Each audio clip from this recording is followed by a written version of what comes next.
வேதாகமத்தின் ஆதி நகல்கள். வேதாகமத்தின் ஆதி நகல்களை தோல் சுருள்களிலும் பாப்பிரஸ் சுருள்களிலும் எழுதினார்கள். ஆனால் அவற்றை பாதுகாப்பாக பத்திரப்படுத்த அக்காலத்தில் சரியான வழிமுறை இல்லை. மேலும் புதிய நகல் ஒன்றை எடுத்த பின்னர் பழைய நகலை அழித்துவிடும் பழக்கமும் அவர்களிடத்தில் இருந்தது. ஆகையினால் வேதாகமத்தின் பூர்வீக எழுத்துக்கள் எல்லாமே அழிந்துவிட்டன. பூர்வீக எழுத்துக்கள் அழிந்து போனாலும் அவற்றிலிருந்து நகல்களை எடுத்து ஒவ்வொரு காலங்களிலும் பத்திரப்படுத்தி வைத்திருந்தார்கள். எபிரேய பழைய ஏற்பாட்டை சமாரியாவில் இருந்த இஸ்ரவேலர்கள் சமாரிய எழுத்துக்களில் எழுதினார்கள். இதற்கு சமாரிய பஞ்சாகமம் தோரா என்று பெயர். யூத மார்க்கத்து அறிஞர்கள் கிபி 500 முதல் 950 வரையிலும் பழைய ஏற்பாட்டை எபிரேய மொழியில் கையால் எழுதி வெளியிட்டார்கள். அந்த கையெழுத்து பிரதிக்கு எபிரேய மசோரட்டிக் கையெழுத்து பிரதி என்று பெயர். இந்த கையெழுத்து பிரதி எழுதுவதற்கு முன்பாக எபிரேய எழுத்து வடிவத்தில் உயிரெழுத்து சேர்க்கப்படவில்லை. அனைத்தையும் மெய் எழுத்துக்களாலேயே எழுதினார்கள். ஆனால் மசோரட்டிக் கையெழுத்து பிரதியில் மெய் எழுத்துக்களோடு உயிர் எழுத்துக்களையும் சேர்த்து எழுதினார்கள்.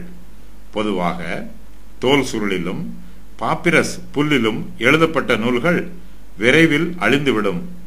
ஆனாலும் எகிப்து, பாலஸ்தீனா ஆகிய நாடுகளில் எப்போதும் வறட்சியான சூழ்நிலை காணப்பட்டது.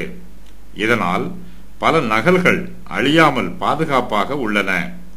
நமக்கு தற்காலத்தில் ஆயிரக்கணக்கான நகல்கள் இவ்வாறு பாதுகாப்பாக கிடைத்துள்ளன. நமது தேவனே இவற்றை நமக்கு பாதுகாத்து தந்திருக்கிறார். பரிசுத்த வேதாகமம் காலத்தால் அழியாதது. இது எக்காலத்திற்கும் உரியது. இதுவரையிலும் நமக்கு கிடைத்துள்ள வேதாகமத்தின் ஆதி நகல்களை இரு பெரும் பிரிவுகளாக பிரிக்கலாம். அவையாவன அன்சியல் கையெழுத்து நகல்கள், கர்சிவ் கையெழுத்து நகல்கள். அன்சியல் கையெழுத்து நகல்களில் உள்ள எழுத்துக்கள் அனைத்தும் சதுரமாக இருக்கும். கிபி 9ஆம் நூற்றாண்டுக்கு முற்பட்ட காலங்களில் அன்சியல் எழுத்துக்களையே எழுதினார்கள். இவை மிகவும் பழமையானவை. அன்சியல் எழுத்து வடிவில் எழுதப்பட்ட கையெழுத்து பிரதிகள் இதுவரையிலும் நமக்கு 159 பிரதிகள் கிடைத்துள்ளன. அவற்றின் விவரம் வருமாறு: சுவிசேஷங்கள் 101 நகல்கள், அப்போஸ்தலருடைய நடபடிகளும் பொதுவான நிருபங்களும் 22 நகல்கள், பவுலின் நிருபங்கள் 27 நகல்கள், வெளிப்படுத்தின விசேஷம் 9 நகல்கள். கர்சிவ் கையெழுத்து நகல்களில் உள்ள எழுத்துக்கள் அனைத்தும் விரைவு எழுத்து வடிவமாக இருக்கும். கிபி 9ஆம் நூற்றாண்டில் கர்சிவ் எழுத்துக்களை எழுத ஆரம்பித்தார்கள். கிபி 1456 அச்சு எந்திரம் கண்டுபிடிக்கப்பட்டது. கிபி 9ஆம் நூற்றாண்டில் இருந்து வேதாகமம் அச்சடிக்கப்பட்ட காலம் வரையிலும் கர்சிவ் எழுத்து வடிவிலேயே வேதாகம கையெழுத்து பிரதிகளை எழுதி வந்தார்கள். கர்சிவ் எழுத்து வடிவில் எழுதப்பட்ட கையெழுத்து பிரதிகள் 2585 இதுவரையிலும் நமக்கு கிடைத்துள்ளன. இவற்றின் விவரம் வருமாறு: சுவிசேஷங்கள் 1420 நகல்கள், அப்போஸ்தலருடைய நடபடிகளும் பொதுவான நிருபங்களும் 450 நகல்கள், பவுலின் நிருபங்கள் 520 நகல்கள், வெளிப்படுத்தின விசேஷம் 195 நகல்கள். மேலே கொடுக்கப்பட்டுள்ள கையெழுத்து பிரதிகளின் அட்டவணை இறுதியானது என்று கூற இயலாது. ஏனெனில் தொல்பொருள் ஆய்வாளர்களும் வேதாகம அறிஞர்களும் பழைய கையெழுத்து பிரதிகளை தொடர்ந்து தேடி வருகிறார்கள். இவர்களுடைய பெரும் முயற்சியின் பயனாக சவக்கடல் சுருளில் ஏசாயா தீர்க்கதரிசன ஆகமத்தின் நகல் கிடைத்துள்ளது. கிரேக்க கையெழுத்து பிரதிகளை தவிர சீரியாக், காப்திக், லத்தீன் ஆகிய பிற மொழிகளிலும் கையெழுத்து பிரதிகள் கிடைத்துள்ளன. இவற்றில் சில கிமு 3ஆம் நூற்றாண்டில் எழுதப்பட்டவை ஆகும்.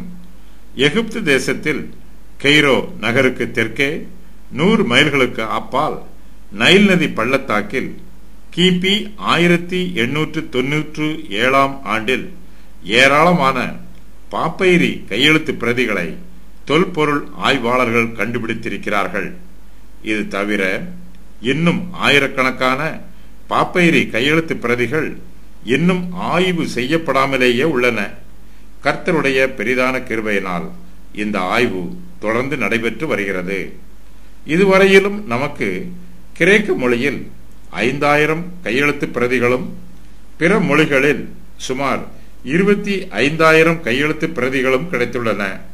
இது தவிர ஆதிகால சபை தலைவர்கள் எழுதிய லட்சக்கணக்கான மேற்கோள்களும் குறிப்புகளும் நமக்கு கிடைத்திருக்கின்றன. கிபி 9ஆம் நூற்றாண்டிற்கு முன்பாக பரிசுத்த வேதாகமத்தை தோல் சுருள்களிலும் பாப்பைரி சுருள்களிலும் எழுதினார்கள்.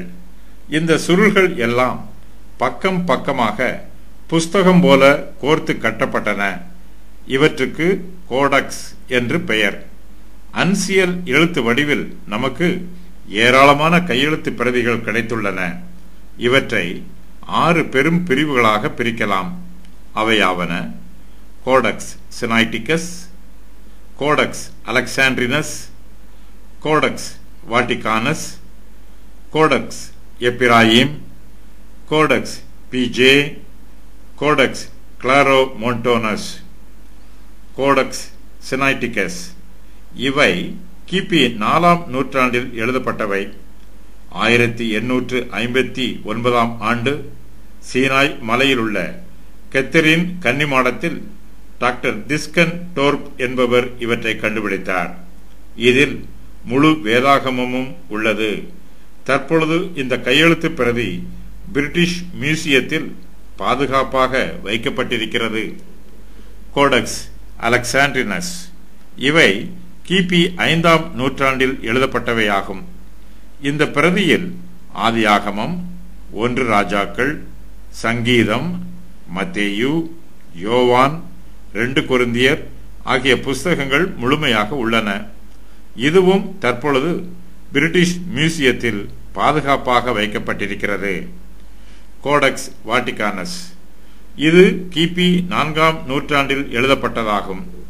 இந்த கோடக்ஸில் முழு பழைய ஏற்பாடும் புதிய ஏற்பாட்டில் எபிரேயர் 9:4 வரையிலும் உள்ளது. கோடக்ஸ் எப்பிராயிம் இது கிபி 5ஆம் நூற்றாண்டில் எழுதப்பட்டதாகும். இந்த கோடக்ஸில் பழைய ஏற்பாட்டின் ஒரு பகுதியும் புதிய ஏற்பாட்டில் 2 தெசலோனிக்கேயர், 2 யோவான் தவிர மற்ற நூல்கள் அனைத்தும் உள்ளன. கோடக்ஸ் பிஜே இது கிபி 6ஆம் நூற்றாண்டில் எழுதப்பட்டதாகும். இந்த கையெழுத்து பிரதி கிரேக்க மொழியிலும் லத்தீன் மொழியிலும் இணையாக எழுதப்பட்டுள்ளது. இதில் சுவிசேஷ நூல்களில் பெரும் பகுதியும் அப்போஸ்தலருடைய நடபடிகளும் நிருபங்களும் உள்ளன. கோடக்ஸ் கிளாரோமோன்டோனஸ் இது கிபி 6ஆம் நூற்றாண்டில் எழுதப்பட்டதாகும். இந்த பிரதியும் கோடக்ஸ் பிஜே போலவே கிரேக்க மொழியிலும் லத்தீன் மொழியிலும் எழுதப்பட்டுள்ளது. இதில் அநேகமாக எல்லா நிருபங்களும் இடம்பெற்றுள்ளன. இந்த கோடக்ஸ் தவிர 6ஆம் நூற்றாண்டில் இருந்து 10ஆம் நூற்றாண்டு வரையிலும் உள்ள இடைப்பட்ட காலத்தில் ஏராளமான கோடக்ஸ்களை எழுதியிருக்கிறார்கள். லெக்சனரிஸ் ஆதி திருச்சபையில் ஆராதனையின் போது பரிசுத்த வேதாகமத்தின் வேத பாட பகுதியை வாசித்து வந்தார்கள். இதற்காக சுவிசேஷங்கள், நிருபங்கள் ஆகியவற்றை பல திருச்சபைகளில் சேர்த்து வைத்திருந்தார்கள். இந்த தொகுப்பிற்கு லெக்சனரிஸ் என்று பெயர். இவை கிபி 7ஆம் நூற்றாண்டிலிருந்து 10ஆம் நூற்றாண்டு வரையில் உள்ள இடைப்பட்ட காலத்தில் எழுதப்பட்டவையாகும். தற்பொழுது கிடைக்கப்பட்டுள்ள லெக்சனரிஸ்களில் சுமார் 1000 லெக்சனரிஸ் சுவிசேஷ நூல்களுக்காக எழுதப்பட்டவையாகும். மேலும் 300 லெக்சனரிஸ் அப்போஸ்தலருடைய நடபடிகள், நிருபங்கள் ஆகியவற்றுக்காக எழுதப்பட்டவை. கோட்டேஷன்ஸ் ஆதி திருச்சபையின் தலைவர்கள் வேதாகமத்திலிருந்து பல வசனங்களை மேற்கோளாக எழுதியிருக்கிறார்கள். இவை பேட்ரிஸ்டிக் கொட்டேஷன்ஸ் எனப்படும்.